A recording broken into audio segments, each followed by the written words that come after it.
All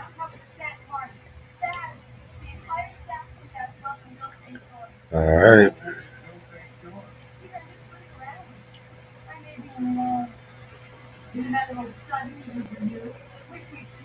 I'm gonna go live for a couple of minutes. What up, Q?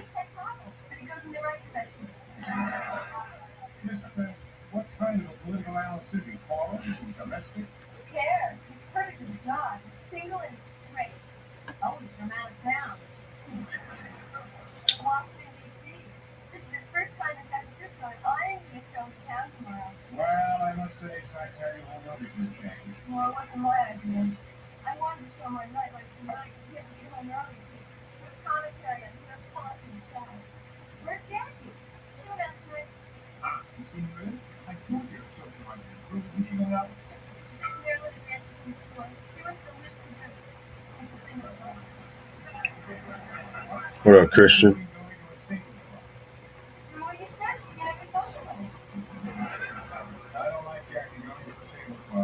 Enjoying this Saturday.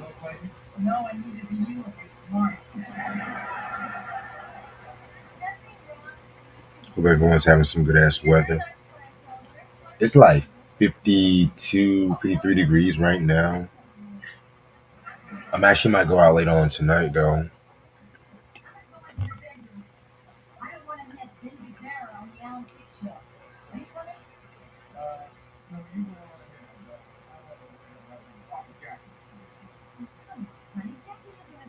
I'm doing alright, Q. Can't complain.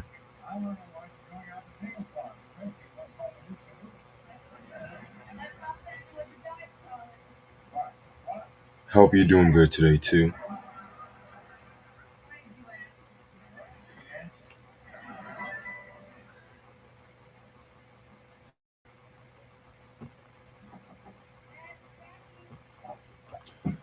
Seeing all these people getting ready for this inauguration.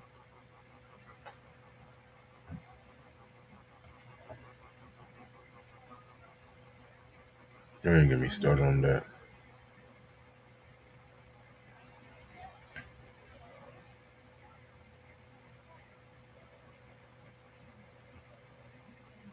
Lobbery is a rap now. Wait. Oh, Drake, man. Shit.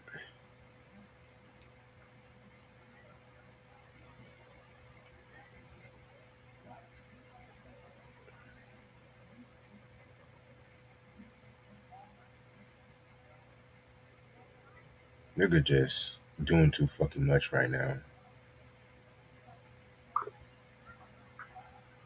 Because I was reading that he actually had to get his son out of school or some shit like that too. I'm just like,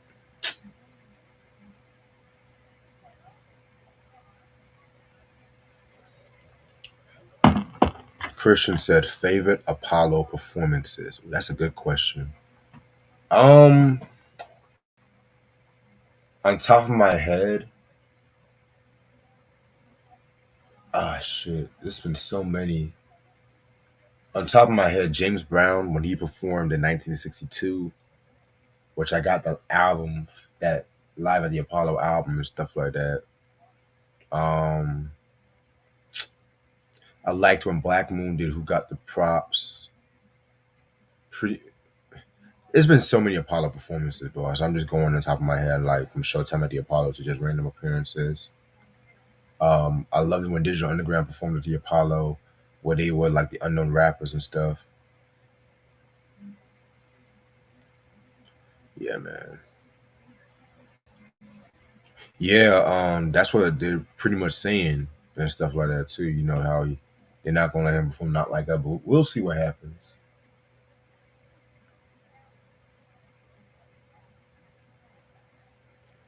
Yeah, man. This whole Drake, it just goes to show you guys how motherfucker pretty much is a sore loser. Like Sam, what's up? We said my favorite James Bond album is Live at the Apollo Volume 3, Revolution of the Mind. I gotta check that shit out. Yeah, like when it comes to James Brown, man, you can't really go wrong with any of his live performances. Even up to his latter career, he was still doing it on stage and shit.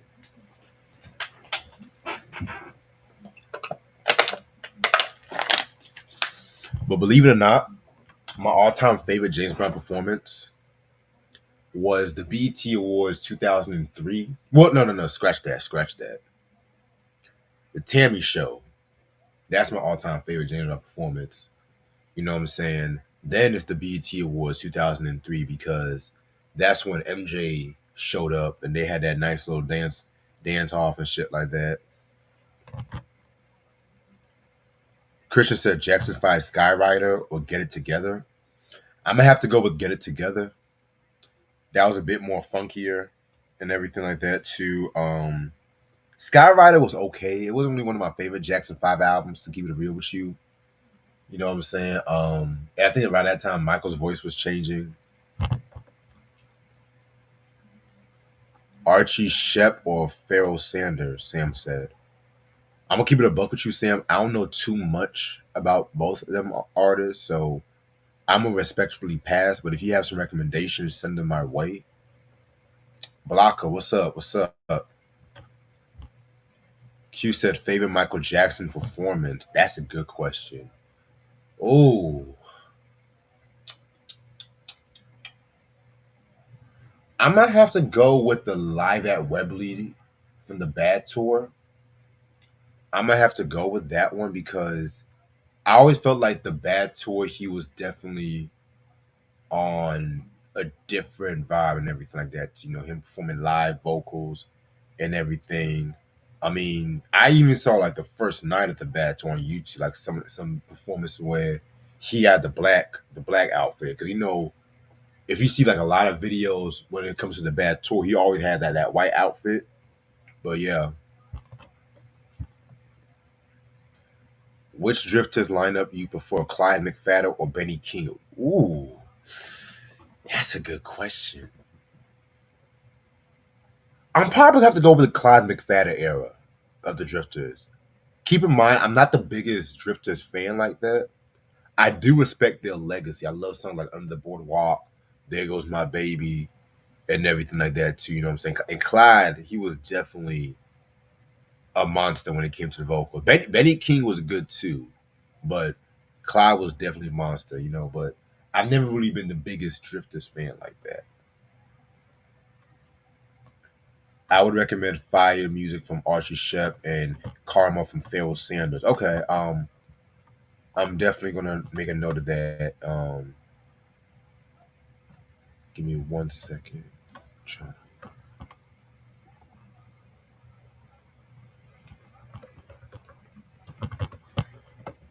Yeah, man.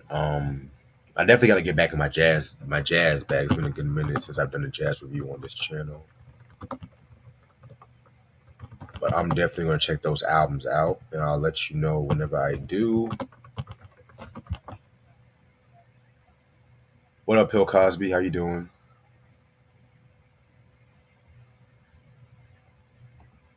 Yeah, the Accession album from John Coltrane. Okay, I know that. Man, Snoop. One minute he don't like Trump, next minute he likes Trump. I don't. These niggas just be flip flopping. It's not even fucking funny, man.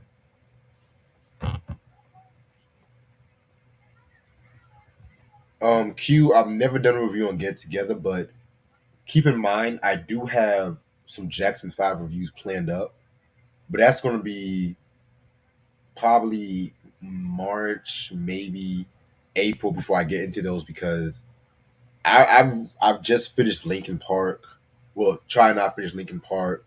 We're finishing up Prince this month and everything like that too. So I'm going to do a few shorter artist Sundays just to like ease on by because these long artist Sundays be wearing me out. I ain't gonna hold you.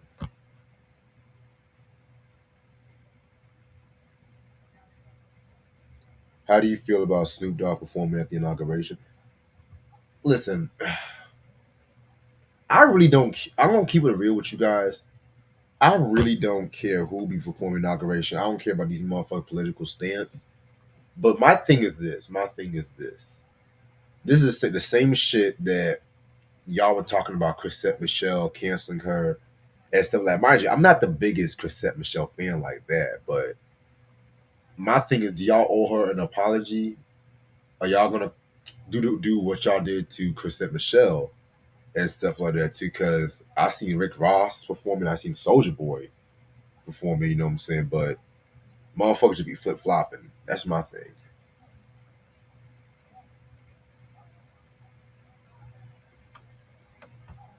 Ray Sean, what's good? Yeah, man, I'm gonna be here for like about a good hour. You know, this is like a Q&A, just random live and everything like that. I'm just really just killing some time before I work on some stuff. Um, I want some good music questions, like some good album questions. That's what I want. You know what I'm saying? So let me ask me some shit like that. I mean, y'all could ask me about the Trump shit, but I'm not gonna hold you. I'm kind of trumped out at this point. I'm kind of trumped out, but it is what it is. You know. Sam said I can't stand smooth jazz. Damn.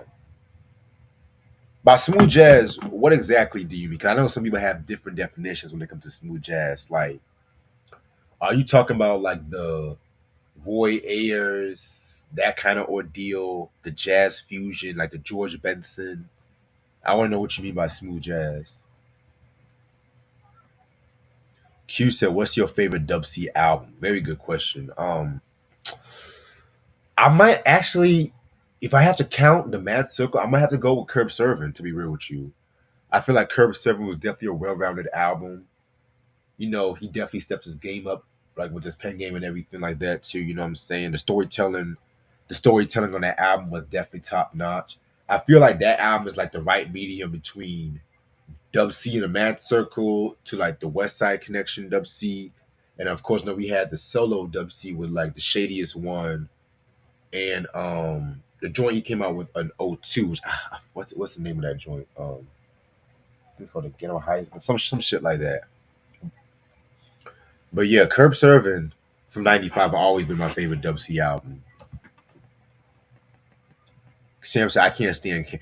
Yeah, I'm not the biggest Kenny G fan, to be real with you, because my thing with Kenny G, I hate when some motherfuckers say they don't listen to jazz music, but they listen to Kenny G and everything like that too. And Kenny G, he has some okay bops and shit like that, but he's like one of those cats. Like, how can I put this? He's like elevator jazz, if that makes sense. You know what I'm saying? This is like jazz you listen to when you at the dentist's office.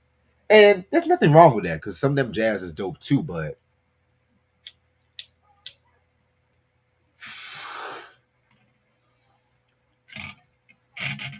he just never really been my cup of tea.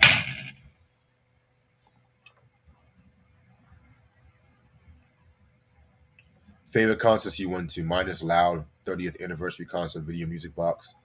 Ooh, favorite. I think my all-time favorite concert I went to up to this point was the Rock the Bells LL Cool J tour that he had like during like the hip hop 50th anniversary where him and Black Thought were partnering up. And the concert I went to, because it was different cities, different concerts, the lineup here, LL Cool J, Roots, De La Soul, Rakim, Juvenile, of course LL, The Roots, Petey Pablo, and David Banner was special guest. Man, that was the last concert I've been to, and I'm not gonna hold that. Did kind of tear my pockets up a little bit. My only gripe, my only gripe about that concert, it wasn't the concert itself, but it was when I got the ticket when they were trying to say, oh, we have a lounge in the downstairs area, but with the bar and everything. But at the same time, it was like a concession stand, pretty much. I felt like if that was the case, I would have probably said, hell no, I wouldn't have done that. But for the seat purposes, it was worth it just for the seats because I was like within like the first 5-6 rows and everything like that too. Shout out to my homeboy Joanna who was at that same concert too. You know what I'm saying? If I had to pick a second favorite concert, it was actually a weed festival concert where Method Man and Redman were performing. I'm not gonna hold you. There was so many alternative acts. I only went for Meth and Red and stuff like that too. I wish they had a much more longer set though, but it was worth it. It was like in Washington D.C. and everything like that too. It was an outside concert. Weather was nice as hell and everything. Oh my god, I mean, That's the thing about me. I be going to concerts a lot by myself. The only other person I went to concerts with was my homeboy Coogee. Shout out to Coogee. Aaliyah has a Barbie doll. Yeah, I saw that shit. I saw that shit literally everywhere. I'm like, okay. I mean, I don't fuck with Barbies and shit like that, but I'm just like, goddamn, goddamn, okay. Cause it was just like, oh, Aaliyah has a Barbie and shit. It's like, is that gonna stop world hunger? But okay, that's nice. Um, but yeah, rest in peace to Aaliyah. Blocker, I reviewed all Jay Z albums. I reviewed the Streets is Watching soundtrack. I mean, I talked about Volume 3. I talked about the European version, and I'm gonna be real with you. I'm not the biggest Volume 3 fan like that to really just review certain versions and shit like that. If I review an album and it's like, let's just say hypothetically, if I review an album as a different version, I'm still gonna review the original album and talk about the bonus tracks I have and stuff like that too. But just go on my channel, type in Volume 3 and everything like that too, and that should pop up. I love early jazz fusion like Miles Davis and the weather. Yo, the Weather Report. Oh my god, I love that fucking group. Matter of fact, let me show the comments and shit. Yeah, the Weather Report, like the stuff from like the '70s up until like the early '80s. I always felt like that was my favorite era of the group. You know what I'm saying? Let me show y'all motherfuckers something. Hold on.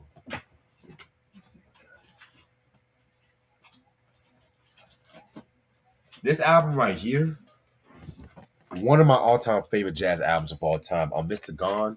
They got this song called Punk Jazz on side two and stuff like that. You know what I'm saying? Which very dope. It sounds like some Japanese jazz kind of shit. You know what I'm saying? I gotta get some more albums for the Weather Report. You know what I'm saying?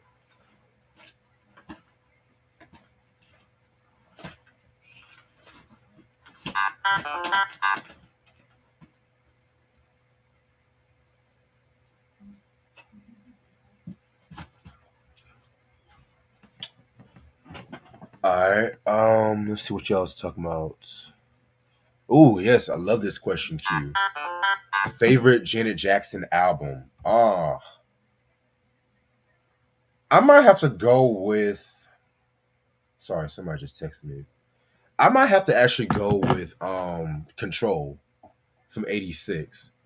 I personally feel like that album was Janet at her most rawest form and everything like that. To production definitely fit her style and attitude. You know what I'm saying? Um, it's gonna be that one is my number one. Janet Period is my number two. Rhythm Nation is my number three. Velvet Rope is my number four, and All for You is my number five. I feel like that era between '86 to excuse me, '86 to 2004. I always feel like all this the quality of those albums fairly close to one another and shit. You know what I'm saying? Ray said, "I love me some Sade." Oh, Sade, come on, man, classic. Um, Sam said, "I don't consider Sade smooth jazz. She's more quiet storm." Well, I mean,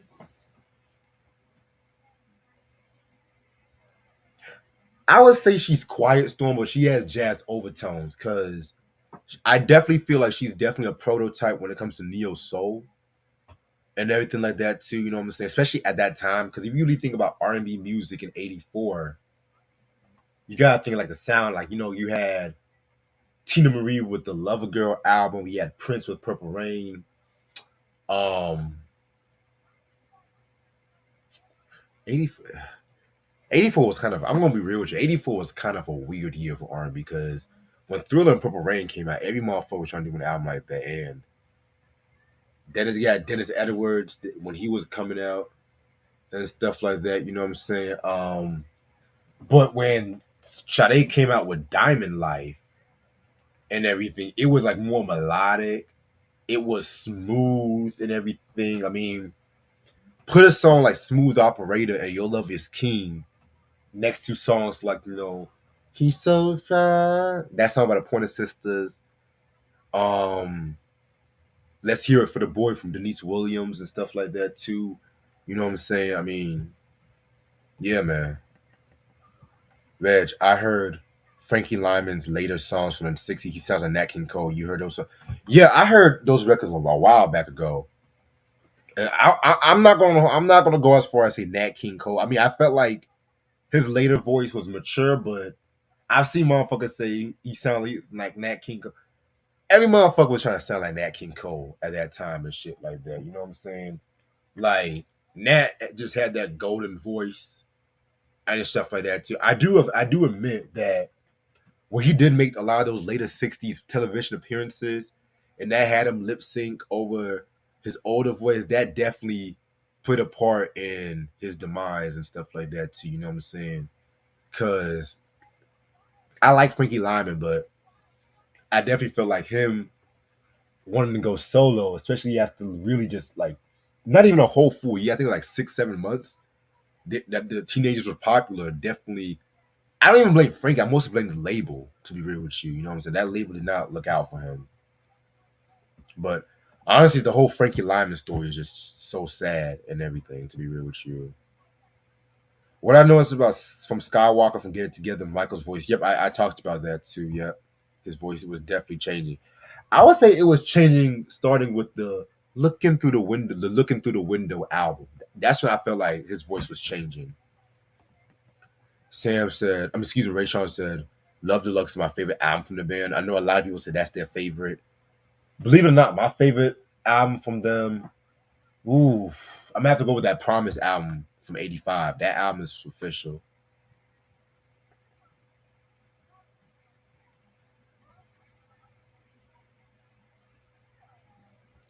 Oh, y'all gonna do a review on Control and Vanity Six. Okay. When are y'all doing that review?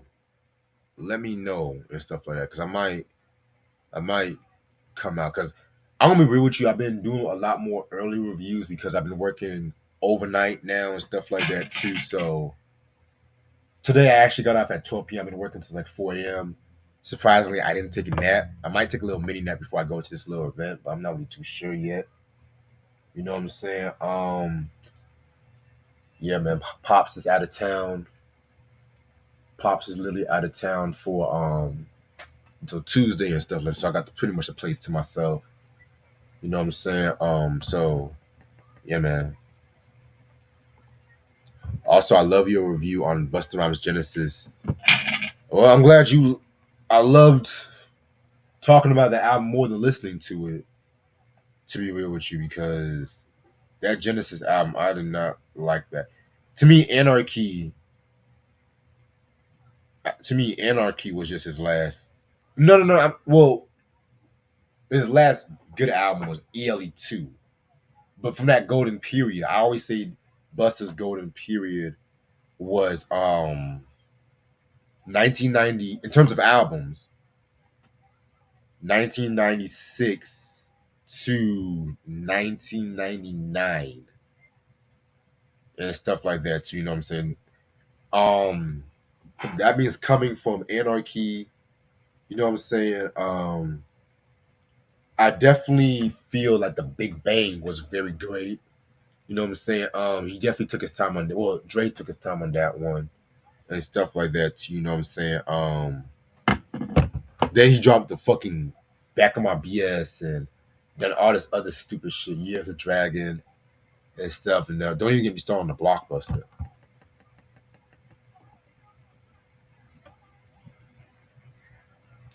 Live in Japan by Weather Report is my favorite album.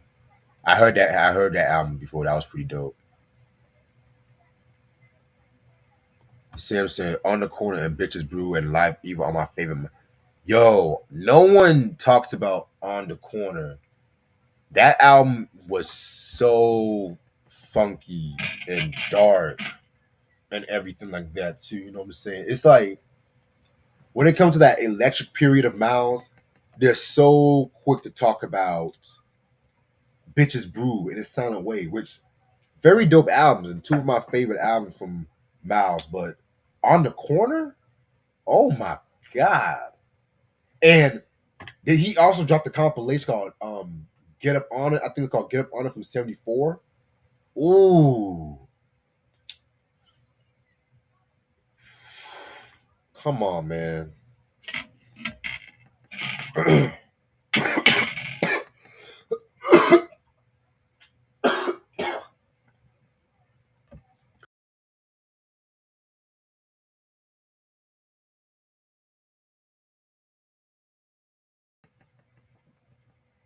Sorry about that.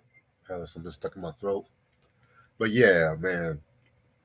And that's the thing too about Miles Davis. Niggas always want to talk about kind of blue, kind of blue, kind of blue. I love kind of blue.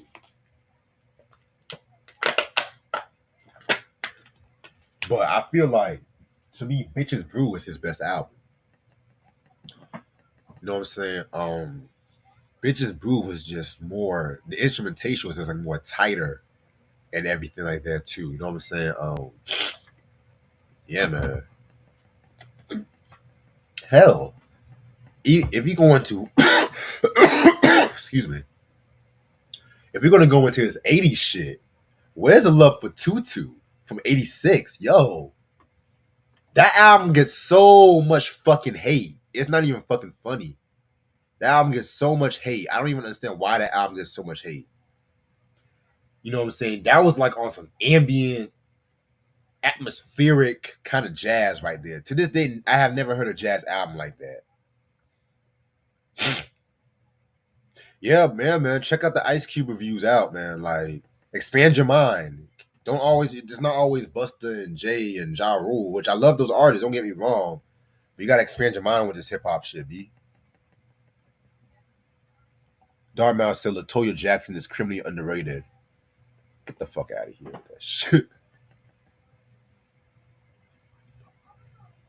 Ray Sean said, I love Promise. Marine is very underrated. Yo, Marine, Punch Drink. Yo, Punch Drink. Nigga. Don't even get me started on that joint. Yeah, man. It's like crazy. I definitely love I definitely feel like sound wise, it's nothing really different from Diamond Life, to be real with you. But the songwriting was what really set the project to a different plateau, if you ask me. Do you think people hate on Demeter Joe so hard? I actually do. I feel like that album gets so fucking hated on. And I'm gonna tell you why. I'm gonna fucking tell you why, because people always want to associate that album with the Super Bowl and everything like that too. You know what I'm saying? Oh well, the album came out the same time as the Super Bowl and stuff like that, so that album is not good and everything. You know what I'm saying? But the thing with that album, it definitely was like a more throwback kind of album and shit like that too. The sound of that record was dope. Mind you, you had Kanye on that record. You know what I'm saying? Oh, like college dropout Kanye. What can't you go wrong with that? You know what I'm saying?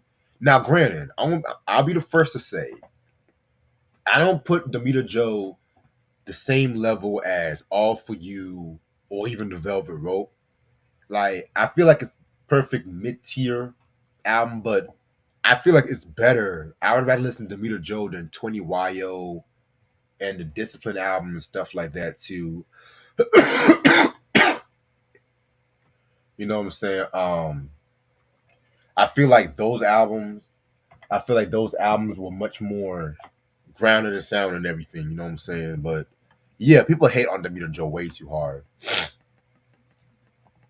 Christian said, "Reg, you never heard of this group, but I was listening to Yakfu Front, which is a group in the '90s, right away." Yeah, I heard of Yakfu. I never actually listened to their music.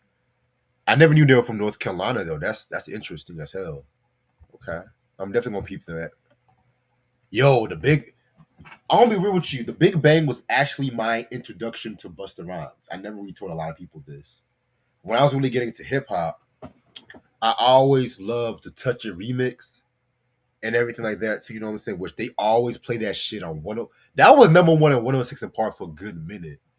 You know what I'm saying? I remember the BT Awards performance and everything like that. Now the original version of Touch It was still dope. I love the original version, but the remix, oh my god, nigga.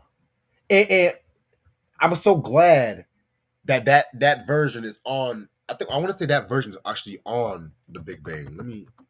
Let me get my copy out. Let me see something. Hold on.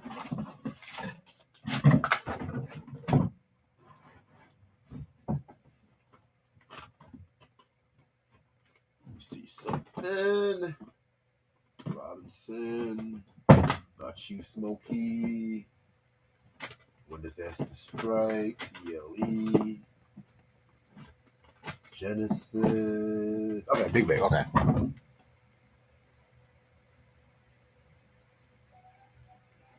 Okay, so yeah, my version of the album don't got the remix. My version of the album don't got the remix, but I think let me see what version got the remix. Hold on.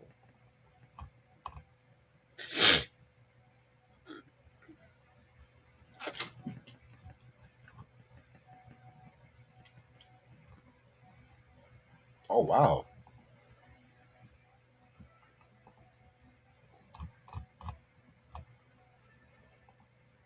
Okay, so oh wow, he okay, so okay, so it's actually never appeared on the album.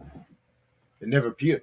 I always thought they had like a deluxe edition and stuff like that. I always feel like I always thought they had like a deluxe edition of this album. Cause if it was like back in the '90s and stuff like that, yeah, the remix or the video version, that was back when niggas were just dropping random remixes and stuff like that, and you have to buy the single. So I guess like at that, and especially back in 2006 too, when that was the era when niggas was downloading in the lime wires and all that shit. I don't know, I always thought like it was a Target exclusive or some shit. I don't know why, cause that was at the time when niggas were doing Walmart exclusives, Target exclusives, which they still do that now, but now in this whole streaming era, everyone's the Walmart exclusives. Now everyone's trying to do the vinyls and stuff like that too. You know what I'm saying? Because now Walmart sells vinyls now and shit. That's interesting. I'm loving these questions and comments, B. Alice Coltrane, I heard some of her stuff. Yeah, yeah, she's definitely dope. I actually had one of her albums. It was the one with like the orange cover, but I had to pay a bill and I sold it and stuff like that too. You know what I'm saying? Yo, the Mailman King.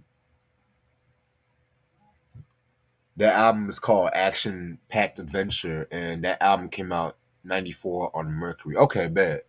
I'm gonna check it out on YouTube and shit. Blocker said, I listened to Genesis by Busta Rhymes, but I have the one with Pastor Cavassier Part 2, not Ass on Your Shoulders, man. I mean, I never liked that song, to keep it real with you. Deuce, what's up? Y'all should do us. We did a Snoop discography breakdown years ago, B. Years ago. So y'all just go on my channel, look that shit up and stuff like that. You know what I'm saying? And then that shit should pop up. However, if you're referring to like album by album reviews and stuff like that, we've done a good portion of his albums as well too. So we've also done the recent album from Snoop Dogg. But if there's one that you want to talk about, let me know and send a donation. Oh, speaking of donations, next week, my good friend CD Galore sent a donation to talk about a certain R&B album, which I'm going to reveal that tomorrow. So shout out to CD Galore for the donation. Thank you so much. Okay.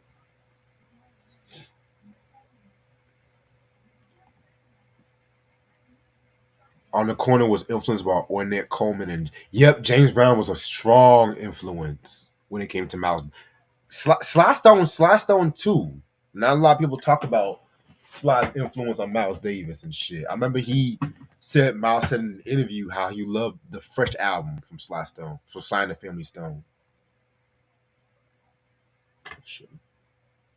My fault. Got to fix my neck. I can catch myself slipping. But man, what's good? How you doing? Sam said Kinda Blue was overrated. I don't listen to it like that album at all. I'm not gonna say it's overrated. You know what I'm saying? I do feel like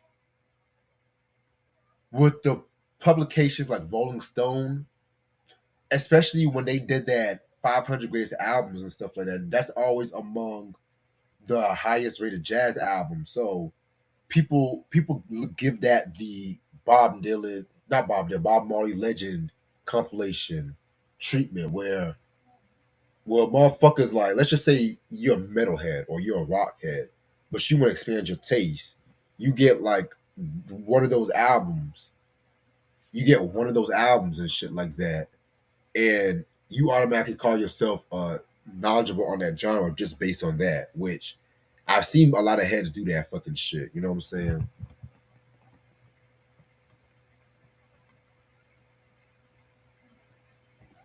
What are your opinion on Alanis earlier albums? I take that you mean Alanis Morissette. I'm gonna keep it a buck. I've never actually heard those pre-Jagged Pills albums and stuff like that. Jagged Little Pills, excuse me. But if you have any recommendations, let me know.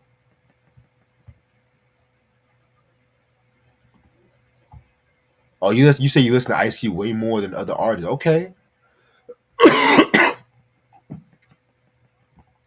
Sam said, Donald Fagen from Steely Dan hated Bitches Brew from Miles Davis. I'd rather listen to Bitches Brew. Wow.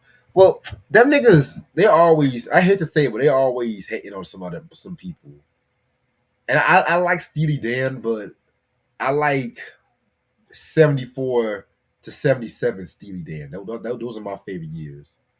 Caddy lied all the way up to Asia and shit like that. You know what I'm saying? But everyone's right to their own opinion. Hmm. Same way people hate on Invincible. Yeah, Invincible, that album, a lot of people hate on that album too.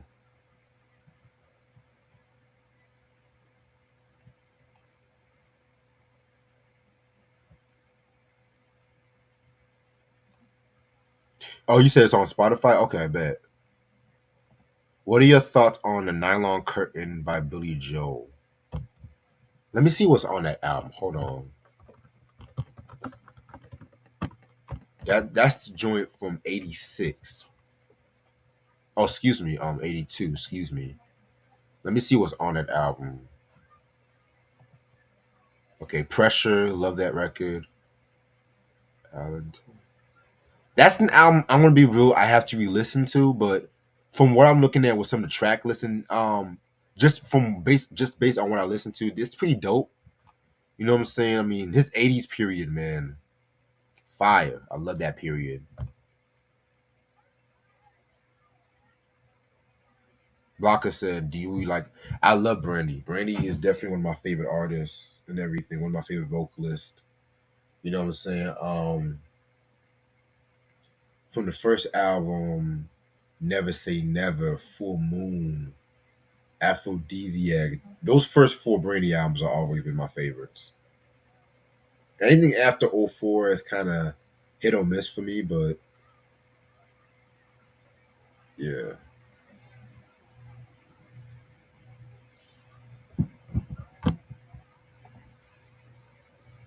What's the 1J album you like, Blocker? That's damn hard to guess. Christian said, "What is worse, Bobby Brown's Forever or Bell Biv DeVoe's BBD?" Ooh, I'm gonna have to go with that Forever album. To be real with you, Christian, because it's like he wasn't even trying with that album. He was just, I hate to say the drugs was just taking a hold and stuff like that. Like when it comes to Bobby, I just like the Don't Be Cool and the Bobby album. King of Stage was cool. I mean, it was pretty much him still doing the new edition kind of thing. But BBD, it was just forgettable. That album was just forgettable from '01.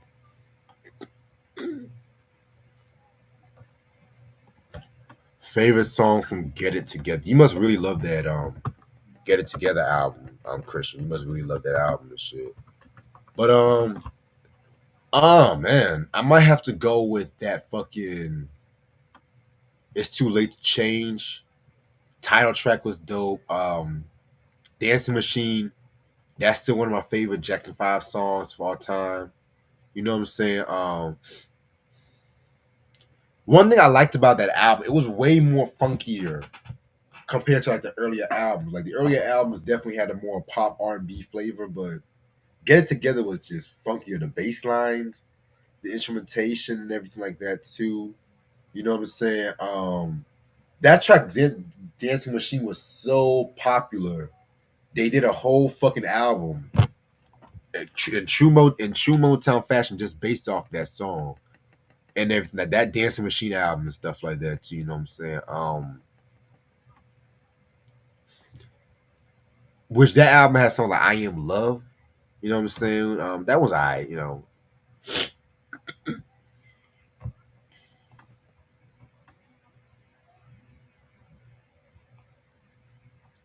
my favorite albums from John Coltrane are Love Supreme and Accession and Meditation and Kulu Say Mama.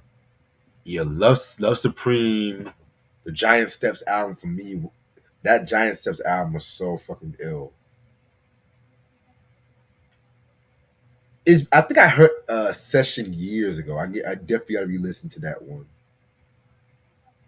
Um, I like I said, I only listen to Hard Knock Life Volume 2 by Jay-Z, but Hard Knock Life, that Volume 2 album, it took me a while to really appreciate and stuff like that too, you know what I'm saying? But interesting. So you don't listen to Reasonable Doubt, The Blueprint, you know what I'm saying? The Blueprint, I definitely want to hear your take on those albums and stuff like that. All right. Q said, do you think people hate on Mr. Morale and the Big Steppers? When it comes to that album, I'm gonna be real with you. I feel like with people, it was a hard album to really appreciate because that album definitely had a lot more mature themes with the songwriting. Mind you, that was like his first official album since Damn, if I'm not mistaken, and stuff like that too. And Damn was like a more in your face album and stuff like that. People would, that's the thing. Kendrick's definitely that one thing I like about Kendrick. He doesn't do the same album twice and everything like that too. You know what I'm saying? But hell, even with Mr. Morale, I love the album and stuff like that too. You know what I'm saying? But it's not an easy album to listen to, just based on a lot of shit he was talking about. You know what I'm saying? But GNX, man, that album, whoo, fire. All right, I'm gonna stay on for probably a good 10 to 15. Why Joe Sinister sound like Redman on Under the Sun? Did you react to the music video? I heard about Joe Sinister. I heard about that cat. You know what I'm saying? A lot of motherfuckers would definitely try to have that Redman sound and everything like that too. You know what I'm saying? Which you can only there's only one Redman. I'm sorry. Pill said, only like Jay from '96 to 2002. My personal opinion. You're not the first person that said that. I've even seen some people say they only like Jay from '96 to '01, '97 to '03. You know what I'm saying? But I still feel like he still came out with some quality shit, like American Gangster, 444, the Watch the Throne collab album. Hell, I'm not gonna hold you. Kingdom Come, I've been re-listening to that album a lot more lately and shit like that. It's not the perfect album, but it's not as bad as people make it out to be.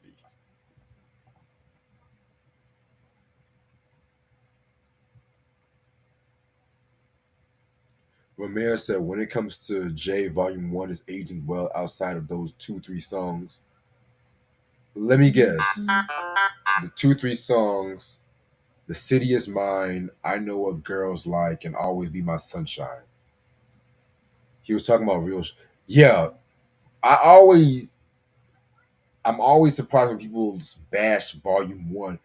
Even Jay himself don't really care for Volume 1 like that because he has said, like, that was the time when fucking Biggie died and stuff like that too, you know what I'm saying? And he was going through a rough period and shit like that too, and he felt like he rushed it and shit. You know what I'm saying? But give me volume. Hell, give me volume one over volume two. Yeah, yeah, I said it.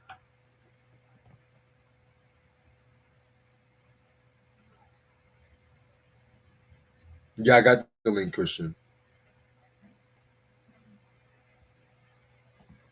Q said, I got an unpopular opinion.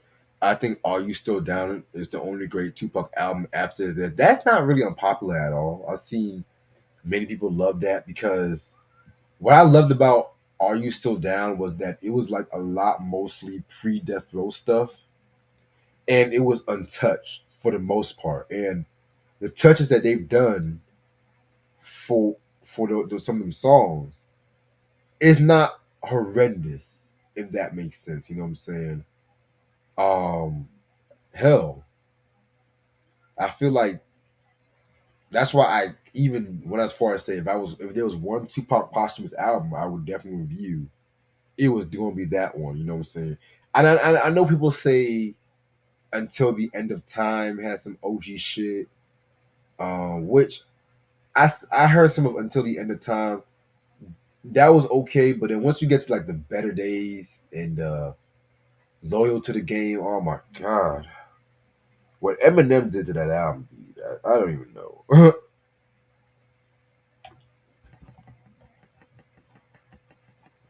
But me personally, I'm not in a rush to get Still I Rise and Until the End of Time. I'm not in a rush to get those albums, to be real with you. I've seen those albums in stores too, but even with those albums, they trying to overprice them. I'm just like, okay, I'm not paying no $50 for a posthumous album. They can kiss my ass.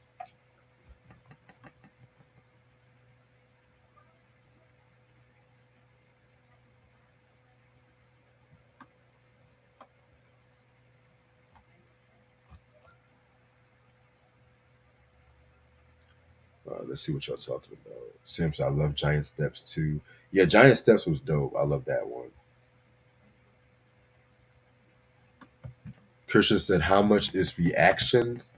Um, Video reaction, I charge like 25 to 30 and stuff like that too. Just let me know what you want me to react, and I'll definitely react to it and shit like that too. You know what I'm saying?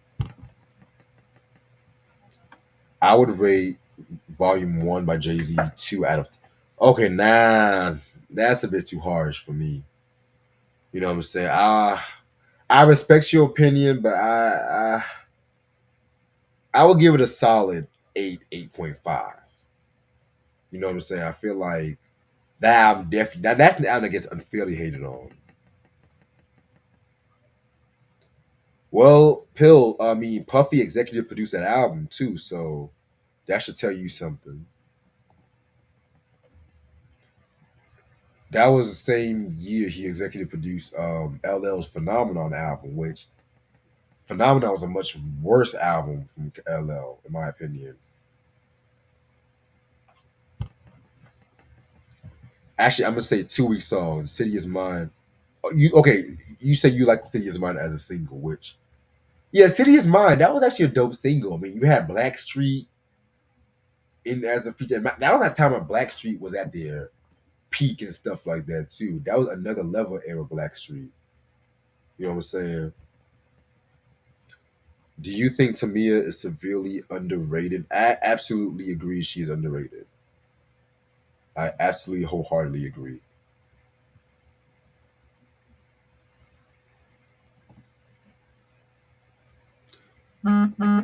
Right, man. P. Diddy was in charge of Jay Z on the most of that production, buddy. Yeah,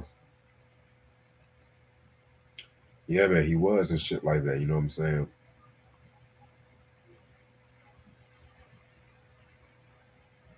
Sam said Ornette Coleman, The Shape of Jazz to Come, or Miles Davis, Sketches of Spain.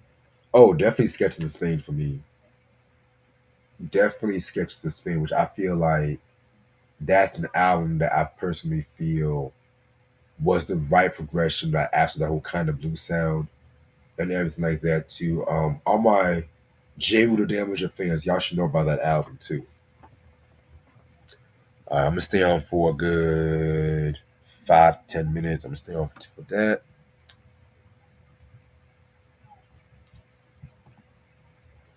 Yeah, that's the guy. LL had worse albums than Phenomenal. And that's the sad part right there. Like, Go grew on me. Go grew on me. It's not classic LL, but it's a nice it's a nice step up and shit like that too. And I think that's actually his only number one album, which is crazy.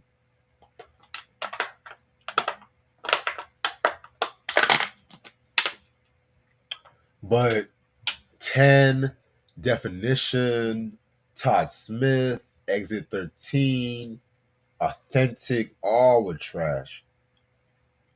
Force, that was a nice comeback right there, shit like that. That's the LL I like to hear.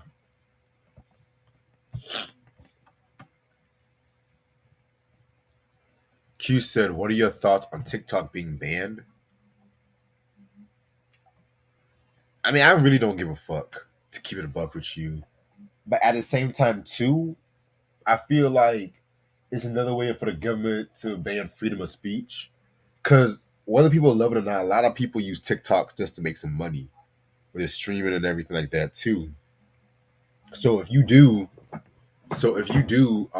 ban or they did really ban TikTok, they're really gonna ban a lot of ways how motherfuckers can be creative and stuff like that. But I've never really been a big TikTok person like that. I have a TikTok, really though, but I mostly just use a TikTok whenever my cousin, or excuse me, my brother-in-law sends me some shit to watch.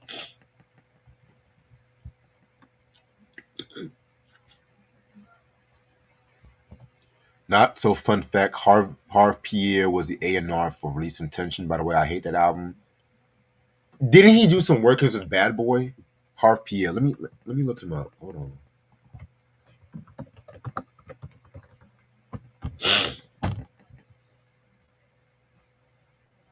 Yeah, he was associate. That makes perfect sense. That makes perfect sense and shit. Cause that fucking Release Some Tension album was horrible. Horrible. Yes, I know. It has Rain. It has When You Cry. Love those records. Some of SWV's best work, but there was so many rappers on that album. It was not even funny. Be. What are your thoughts on The Predator by Ice Cube? Hip hop classic. Matter of fact, I'm actually doing a review on that in the future. I'm not going to tell you when, but that's going to be reviewed in the works right now. So be on the lookout for that. Hill said, I hate to say it, but 10 grew on me a little. I mean, I'm gonna be real with you. If you guys love R&B LL, that's the perfect album for you because Paradise and that joint he did with Amari, whatever, I think Love You Better. I can vibe to those joints once in the blue moon, but that was Lover Man LL and shit like that too, you know what I'm saying? And that album was not as well balanced as Mr. Smith because with Mr. Smith, yeah, he had the Lover Man jams. He had the Lover Man jams and stuff like that too, but at the same time, he knew how to hold it down with the hardcore jams like I Shot Ya, No Airplay, and which No Airplay, man, that's one of my all-time favorite LL joints he's ever done, in my opinion. I mean, come on, man. My man was rapping like rent was due. My man was rapping like rent was due on that joint right there and shit like that. You know what I'm saying? So yeah, man. That was a very that was a very dope. Sorry, I was distracted. That was a very dope joint right there. But yeah, the 10 album.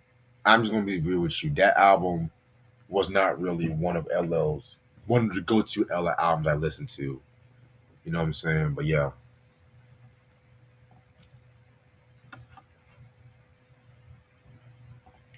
What's your favorite songs on My War from Black Flag? Hmm, that's a good question. Okay, on top of my head, I Love You, um, Beat My Head Against the Wall, Three Nights, You know what I'm saying? I mean, those were some strong tracks right there and shit. You know what I'm saying? I need to get my hands on some of the albums too. I gotta stop playing and shit.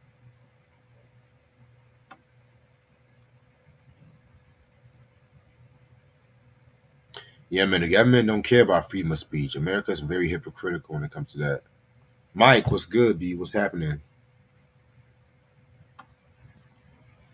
What's the hardest? Oh, Antoine, what's up, man? What's the hardest gangster rap album that take gangster rap to another level? Now, this is a question I fucking love. Okay, Ghetto Boys self-titled or NWA's Niggas for Life? Ooh, these are the questions I come here for. Okay. Whew. I'm gonna have to go with Niggas for Life, in my opinion. Um, I feel like Niggas for Life definitely made gangster rap. I feel like, well, first of all, NWA stepped their pen game up. That's actually my favorite NWA album and stuff like that too. You know what I'm saying? The way the production was, yeah. A lot of people talk about the misogyny was on 10, which okay, I mean, it is what it is. But these are the same motherfuckers that will listen to much worse as shit. You know what I'm saying? I know everyone wants to say Straight Outta Compton was their best. I love Straight Outta Compton. That's their most influential. But Niggas for Life was just they were on another level. The Ghetto Boys self-titled, that's dope too. But you got to remember also that was a remix album to the Gripping on Another Level with some extra bonus tracks. And I do need to get my hands on those albums, the Gripping and the self-titled. Those albums go for stupid amount of money. You know what I'm saying? Especially Gripping on Another Level. But the self-titled Ghetto Boys album was Ghetto Boy at the rawest form and everything. You know what I'm saying? So that's actually a very good question. Yeah, Paradise was originally for 50 Cent. Yep. That Mr. Smith album, many people sleep on. I wholeheartedly agree. I think they sleep on it because of the doing it tracks and the lounging, which those songs are fire. Fire tracks right there. You know what I'm saying? And a lot of people don't know, but that album, he actually redid the album because he was supposed to have came out with like a street album called Double L Cool Down in '94 because he was having issues with Def Jam Records because they didn't promote the 14 Shots album right. So he was pretty much wanted to do like a street album, and then he was in talks with signing to Bad Boy from what I looked up, and he actually softened his relationship with Def Jam. They signed him a new deal and everything like that too. You know what I'm saying? And a lot of those songs, like the Mr. Smith, and I want to say, what was that joint? What was that joint? If you remember the skit from the No Airplay where he's like freaking with the girls and stuff like that, that was a song too from the Double L Cool Down album and stuff like that too. Which I think I've done a review on that one too. You know what I'm saying? And I know they re-released Mr. Smith too. That's on streaming. So if you guys go on streaming on Spotify, they have the Double L Cool Down tracks remastered and everything like that too. They have that there as like bonus tracks. So y'all can thank me later for that. Ray said, I love the Predator from Ice Cube because of its darker, more mature and raw production. And he was flowing on every track like an eagle. Yeah, that track is probably Ice Cube's most darkest album, if you ask me. And that track definitely was recorded around the time the LA riots was happening and everything like that too. Like Don't Trust Them, the title track. It was a good day. Gangsta Fairy Tale 2. You know what I'm saying? I mean, that album for the Predator might be my third favorite Q album and shit like that. You know what I'm saying? Like Lethal Injection also has some dark themes too, but the Predator, man, man, like, oh my wicked, come on, man. All right, I'm gonna stay on for 5 more minutes, y'all. Christian said, "Release Some Tension felt like a total album to me." Uh,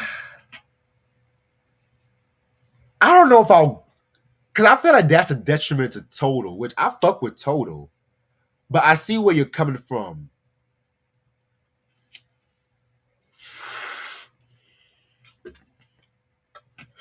I see where you're coming from with that because, again, with the Bad Boy albums and stuff like that, a lot of the R&B joints they had to have, especially at that time, it was oversaturated with a lot of hip hop features and everything like that too. You know what I'm saying? But yeah, man. And I recently saw a post where it said which group had the better 3 album run, Escape or SWV. I have to say Escape. I'm sorry, cause yeah, Traces of My Lipstick was not touching Off the Hook or Humming Coming At You, but I feel that's a very strong album in its own right, way stronger than Release Some Tension. But SWV did come back strong in the 20 teens and shit.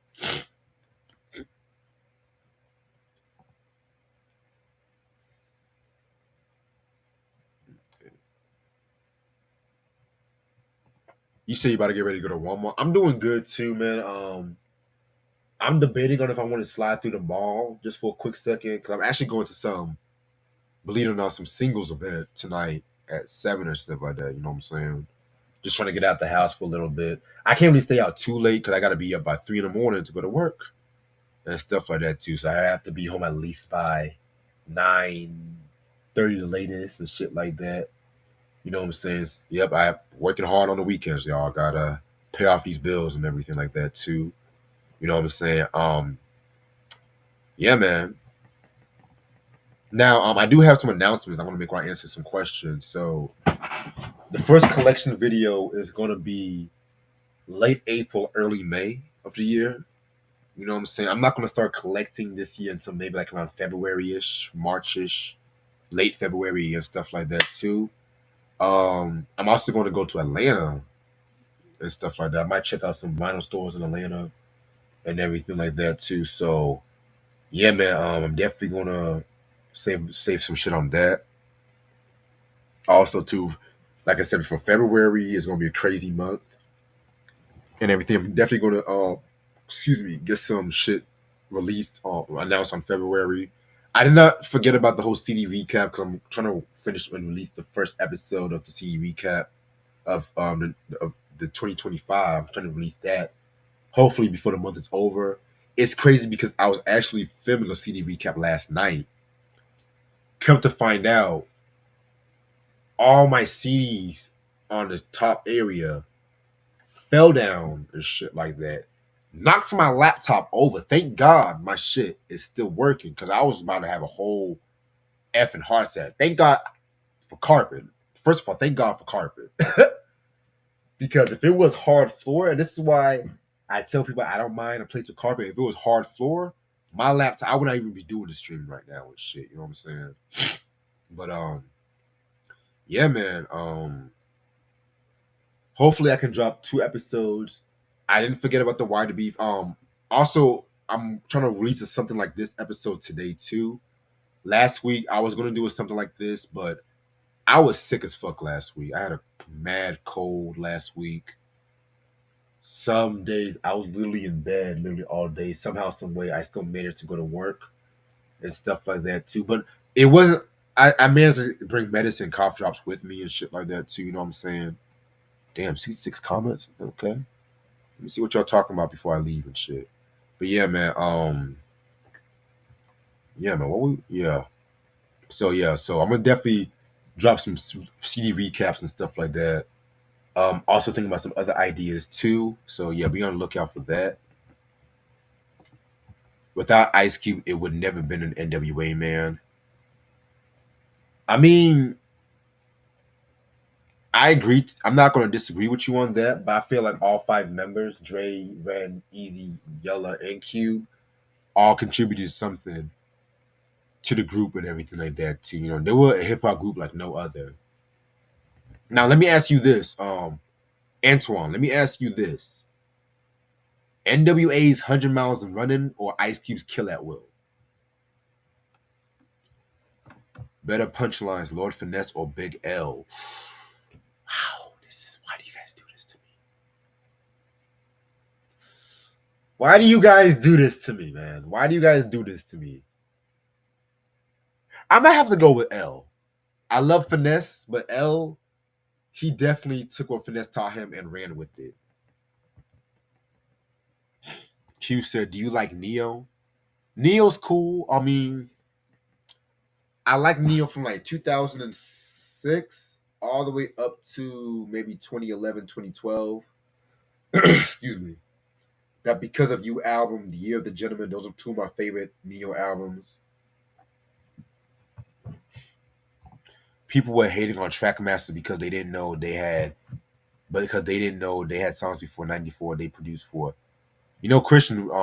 Yeah, we recently did a review on Chubb Rock's The One album and everything like that. Yeah, Trackmasters, they also get unfairly. I hate when people want to pigeonhole them with the whole Hitman. I'm just like, yeah, they did have some polished shit, but that polished shit, like the shit they were doing for LL, Foxy, come on, classic. However, my favorite era for the Trackmasters is like 91 to maybe like 94, 95, especially when they're doing shit for Coogee Rap, Chubb Rock. I even say LL's Mr. Smith album, which I feel like that's probably some of their peak shit right there. You know, but I feel like I'm gonna be real with you. I feel like niggas hate the Trackmasters because of how they majorly handled the It Was Written album. Because niggas always want to say, "Oh, Illmatic is the best produced album from Nas' discography." It Was Written is just up there, in my opinion. I might get some crazy shit, but I feel like It Was Written might be Nas's best produced album. Call me crazy. Call me crazy. But sometimes I would just vibe out to the instrumentals that It Was Written more than Illmatic. I love Illmatic, but listen to the beats to Watch Them Niggas. I Gave You Power.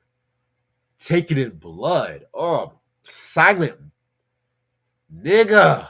Oh my God.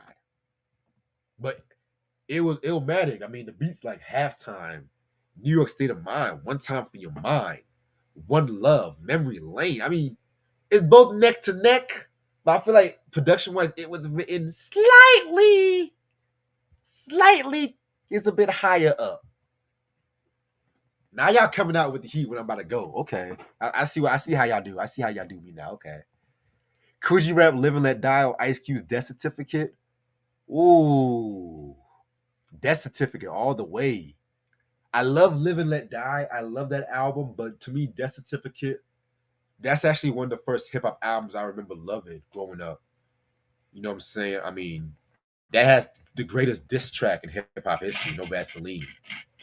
What I liked about that album was the fact that the first half was like the more gangster shit, but in the second half it was like the more conscious shit. And this is why I always hate when people say, "Oh, Ice Cube has never been a conscious rapper." Cube, yes, Cube definitely has some conscious shit.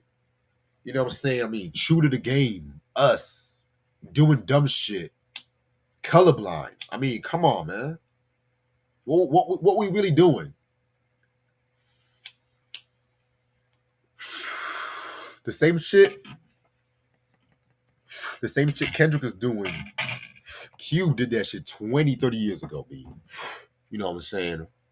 And that's not a shot against Kendrick and shit, because I love Kendrick Lamar's music. Pill said albums like Chronic, Predator, Strictly for My Niggas feel like a theme. Yes, I 100%.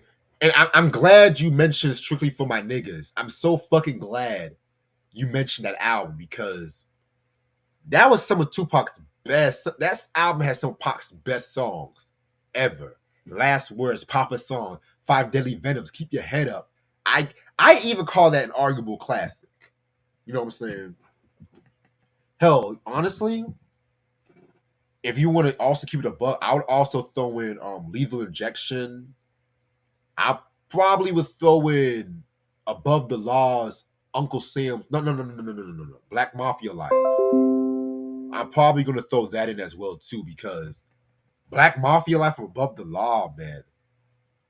And that album was supposed to come out in '92, but they had issues with Ruthless, the label, and sample clearance. They have to reduce some songs and shit. You know what I'm saying? But yeah, man, like there's so many albums too that I feel like capture that time. I'm trying to think. I would even say Yo-Yo's Black Pearl to an extent, because I always feel like that album had a more increased the peace vibe to it. You know what I'm saying? I actually like that comment. That's actually a dope comment right there. Shit, I'm about to stay extra. Shit, okay, y'all coming up with some heat right now. Shit. Above the Law, Living Like Hustlers versus the DOC's No.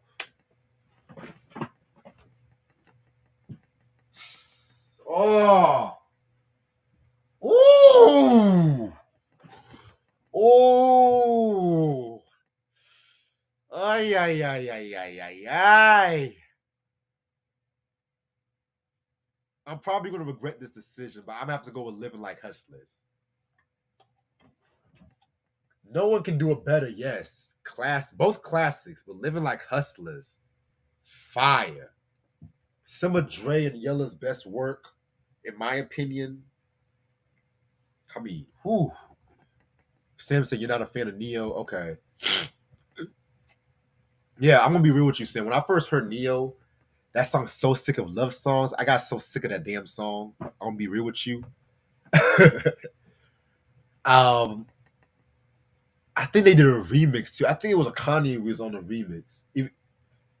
But I started fucking with Neo when he did that song with Ghostface, Back Like That from the Fiskio joint. Yeah. Ray said Man Down. Oh, Man Down. Oh, yes. That's his best since Lethal Injection, period. Period, man. But they gonna be like, oh, Cube ain't got it. Cube ain't got it. Bro, I remember when that album came out, I was bumping that fucking shit. Then I heard Kendrick drop some shit. I had to say, damn, I'm sorry, Cube. I gotta listen to this Kendrick. Like Kendrick and Cube, when they both dropped GNX and Man Down, as respectively, that day should be ranked as one of the best days in hip hop history. Like, come on, man. Come on. Don't fuck with me. Pill said, I'm gonna say Q, but that Live and Let Die was, yeah, Live and Let Die. Woo! What America's Most Wanted was for the East, Live and Let Die was for the West. Cause Sir Jinx, man, Sir motherfucking Jinx created a backdrop like no other. Yes, you had George from Trackmasters, and even Cool G Rap did some beats on that album too. But in terms of producers, Sir Jinx was the MVP. Like, hold on, let me pull up this album. Let me see the shit he did, boy, because there was no fucking hip hop album like that at that time and shit like that. You know what I'm saying? Um, yeah, he practically did the whole album, like On the Run, Crime Pays, which is my favorite track on the album, Train Robbery. The only tracks he didn't do was Straight Jacket, Ill Street Blues, and Fuck You Man. You know what I'm saying? Yeah, man. Sir Jinx, boy. Oh, I got another hot take. I got another hot take, boy. I got another hot take. I feel like Live and Let Die was Sir Jinx's best work as a producer. Niggas on the West Coast might hate my ass for this shit, but oh my god. Woo! I'm gonna answer like 20 comments and shit. Cause y'all coming out, y'all trying to come out with some heat right now. Okay. Redman, What the Album, or Ice Cube's Predator. Ooh. I'm gonna have to go with What the Album, keep it a buck, because that's actually, I think, among my third favorite hip hop albums of '92. You know what I'm saying? Maybe my third or second favorite. You know, I always felt like that was like the East Coast equivalent to the Chronic and everything like that too. You know what I'm saying? Redman had his own crazy ass funk. Him and Eric Sermon and even Pete Rock too. I mean, man, it's like honestly, when I listen to the album, like What the Album, I always amazed by how so well crafted that production was and everything. You know what I'm saying? I mean, that might be his best produced album. That might be an interesting thing I might do. But let me y'all name a rapper and I say they best produced album and shit. That might be something I might do in the future. But hey. But yeah, like How to Roll a Blunt, Blow Your Mind, which I love the remix more than the OG. Um, Tonight's the Night, my possibly my favorite Redman song. Period.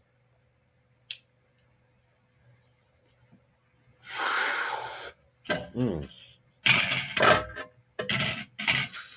But yeah, man, that's fire.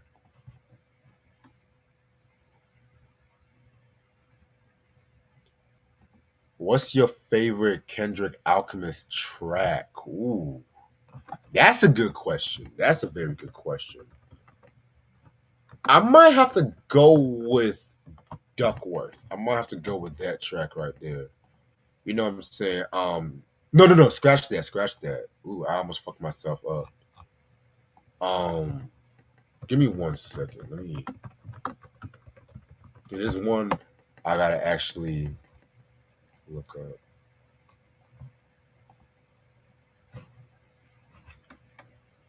You know what? Fuck it. Meet the Grams.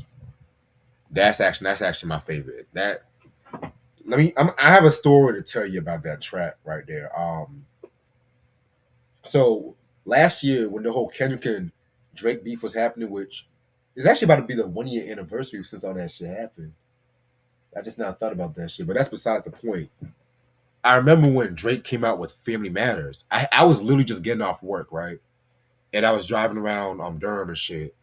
And next thing you know it, I'm looking at myself like, okay, Family Matters. I ain't gonna hold you. Family Matters. He did get that boy pretty hard and shit. Then I'm over here listening to motherfucking Marvin Gaye and shit, right? And I'm on social media, and this was like 15 minutes right after. I'm driving around and shit. When Meet the Grams came out within the first verse, it was raining outside. I almost crashed my fucking car. I almost crashed my fucking car just because how dope Meet the Grams was. Like, I love Not Like Us. Euphoria was dope, but Meet the Grams to me, oh my god. That bump, bump, bump, bump, bump, bump, dun, dun, dun. Oh, that beat is hell. Ugh. Blocker said you should start reviewing. Believe it or not, Blocker, that's actually coming very soon, but that's all I'm going to say for right now. 'Cause I don't want to reveal too much shit. But that's not going to be the first show I review this year, but just letting you know it's going to get talked about this year because I was rewatching the show recently and I'm looking at myself like, oof, niggas might hate me for that review. That's all I'm going to say. That's all I'm going to say. This is an interesting comment. NWA got better without. I feel like they were still stagnant. I feel like they were just as good because Ren was still writing. You had DOC writing for Dre, which now I feel like DOC was Dre's best writer. I'm gonna be real with you on that. Production got a bit more meaner and everything like that. So I feel like they were still stagnant and everything. You know what I'm saying? With Straight Outta Compton in terms of production, you can tell they were influenced by like the Set G's, the Marley Marls, and you can tell they were kind of influenced with that shit. You know what I'm saying? But with this one, with the synths and the live instrumentation that they were doing, ooh, man. Sometimes I just listen to like the instrumentals of the album and just vibe down the street and stuff. Especially the days of way back. Lord have mercy. Probably the best usage of that sample too. Oh, okay, Antoine. I was looking for your answer. Okay.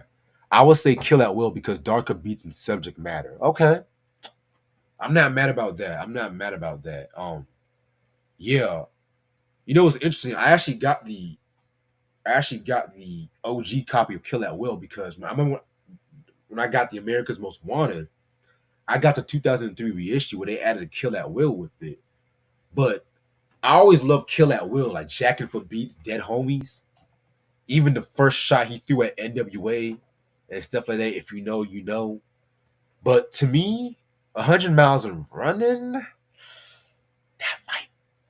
Both EPs are two of the best hip hop EPs in the history of hip hop. You know what I'm saying? I'm gonna answer like five more people. Is Chuck D? Absolutely not. I don't think Chuck D's under. I feel like he gets the right accolades. I mean, he's an influence on a lot of MCs, including myself. Um, Inducted to the Rock and Roll Hall of Fame. You know what I'm saying? Now, I do admit his solo debut album, The Adventures of Mr. Chuck, that's underrated. I would admit that. You know what I'm saying? However, I do feel like Chuck D is definitely one of the best MCs of all time in my top 10 as well too. You know what I'm saying? So I don't feel like he's underrated.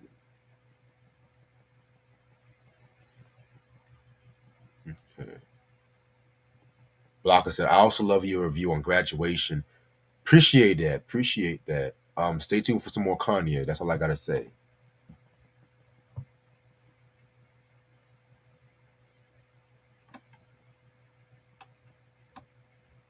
Say it again. They don't do their research, nigga. They don't. That's why we here. Oh, she bought that album. That's Ooh, I'm so jealous of you. That's the album I need. I need that one. I need Uncle Sam's Curse. I need the vocally pimpin' EP. Wait, do I have that one? Hold on. No, I don't got that. I thought I had that one. Okay. If I can get anything up to 94, I'll be satisfied. Anything after 94 is kind of a yeah, I'm gonna get it just to fill out my collection and shit, you know. But yeah, man. Also, I barely listen to Ja Rule. Hey, I mean that's on you, B. I mean, I was just bumping Ja Rule the other day, honestly. I mean, give me first two albums, Ja Rule. Third, Pain is Love, depending on how I feel that day, honestly. Okay, this is a good question. Heavy D and the Boys, a bunch of niggas, or Let's Get It On? Oh, Let's Get It On, hands down. I like a bunch of niggas, but my only gripe, I feel like if that was mixed better, because you can barely hear Guru's verse and shit like that too. You know, if that was mixed a bit better, but I still love that mix on that album because Blue Funk is like a dirty album. But Let's Get It On, Hev, Pop, Big, Pooba, all eight on that track. I definitely got to talk about that Eddie F album one day, that Untouchables joint. Progress with Elimination with Red is that track. Yes, definitely. If you had to pick one album, what's the one album you regret? That's a good. Mm. Now, honestly, I'm gonna keep it a buck with you. I don't regret buying albums because I feel like as a music collector and as a music lover, each album I do buy in my collection represents something about myself or a nostalgic period. But if there was one album or one or two albums that I would say it didn't really bring me any justification, and if you guys know my channel, you guys know what I'm about to say. Tisha Campbell's Tisha album and Jasmine Guy's self-titled debut. Yes, I got that for YouTube purposes, but at the same time too, it's some of my least favorite albums. It's like push, you got to push. I mean, I hate that fucking song, but I got it. I'm just saying, hey, I got it in my collection. Now, would I ever give it away? Oh no. I'm still gonna keep those albums just for fuck's sake, because collector's items though. And yeah, you know what I'm saying? Now, some albums, like if it's certain versions, like let's just say hypothetically, I buy an album, but they are missing like a track or two. Those albums I might regret buying certain editions though, but that's what I you know me, I don't mean to give the long drawn out answers, but that's just that's what I have to say and shit. Cause me and Try always have this argument talking about I always buy all these trash albums and shit. Like sometimes, see, I'm gonna be real with you. I always tell motherfuckers this. I'm not in the mood to buy bad albums.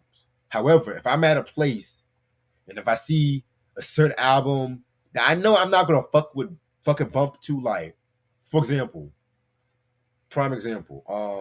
Let me look at my collection right now. Hold on.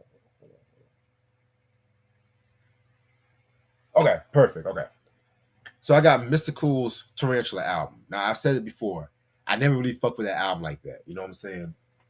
And if I'm not mistaken, I actually I actually got that album for free because it was part of like a CD lot. I'm not gonna get mad about that, you know what I'm saying? But if I see an album where it's like $5 or less and it's an album I don't fuck with like that, hell yeah, I'm gonna fucking buy it just to complete my collection because that's just how I am. You know what I'm saying? And that's why I feel like it's pretty unique. Now, granted, I've seen albums that I don't fucking like that they overcharge as a motherfucker. I'm not gonna waste my time with that bullshit because I almost bought Jay Z Blueprint 2 and it was like $12. And I'm thinking to myself, Reg, I can get this album cheaper on online and shit like that. You know what I'm saying? And y'all know how I feel about that Blueprint 2 album. But now, if I would have got the Blueprint 2.1 and it was like $10, $12, I'm like, okay, that's a collector's item. And they picked like the best tracks, but still, you know. Okay, okay, I mean, it's like a few more people, y'all. Speaking of Kendrick, what is your favorite collaboration song from K Dot that he's ever been on over the course of his career? Great question. Um, when he did that song with J. Cole called Forbidden Fruit from the Born Sinner album. That chemistry was phenomenal, man. I love that chemistry. That Born Sinner album is underrated.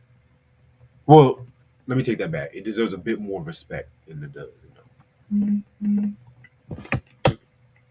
Heavy D, Nothing But Love or Gangstar is Hard to Earn.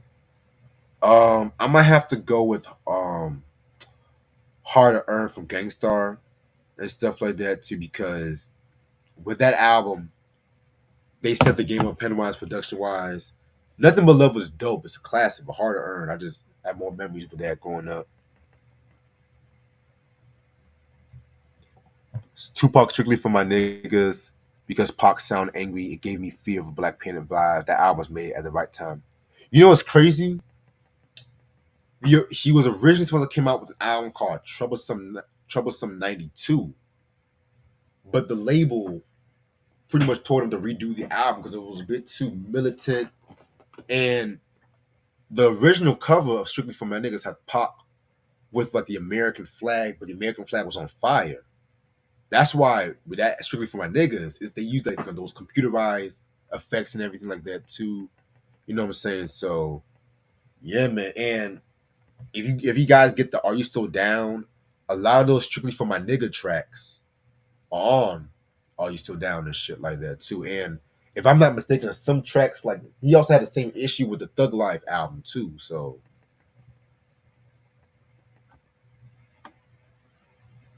okay, let me see. Let me see if I'm see anything interesting before I head out. Okay, My Beautiful Dark Twisted Fantasy or Pimp a Butterfly? Oh, Pimp a Butterfly easily, hands down.